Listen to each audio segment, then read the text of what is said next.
There are a few popular quote-unquote Christian mindsets that seem spiritual, but are really religious victimhood and a religious excuse for laziness. We're gonna abolish one of those right now. A lot of times when people use the term trust God or have faith or God is in control, things like that, they are actually passing the buck from what God has told them to do, asked them to do. They've passed the buck from themselves to God. Well, if it's God's will, he'll make it happen. But what if it's God's will and he asks you to make it happen? With him, not on your own. Well, God's in control. Well,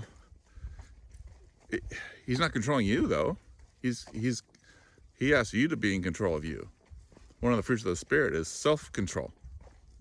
He gave that gift of the Spirit to us so that we could control ourselves and do the things that he's asked us to do. Oh, just have faith, it'll happen. Okay, but what do you mean by just have faith? Faith is when you hear the word of God, you hear what God is speaking to you, you apply it in your life, it changes you, and you do it. It's not passive. Nothing in the kingdom is passive. He told Peter, the gates of hell will not prevail against the church. Now, listen to that. Sometimes people think that means that the church won't be defeated by hell.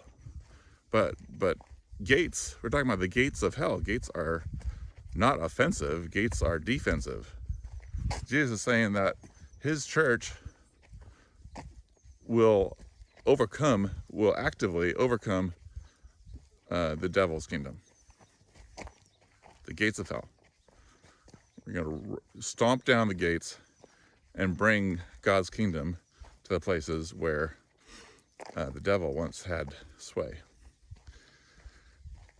It might be comforting in some sort of surfacey, weak way to just kind of convince yourself, well, God will sort it all out and I don't have to do anything. That's not actually reality, and it's not what he's called us to. He hasn't called us to be passive. He's called us to take an active role in hearing his word, receiving his word, and making a difference with it. Not on our own, with him. If he just wanted to rule and reign on the earth on his own, he could have easily just done that. But the whole point of his creation of people is sons and daughters that he's inviting to co-reign with him. That is our calling, to co-reign with him. We're not reigning on our own, and we're not leaving him to do all the work. He wants us to take up the authority that he's given us, take up the word that he's given us, and go do it. We are not victims. We are actively loved by an active God who wants us to actively go into the world, into our circumstances, with his hope, with his power, and change things. And trust him in the process.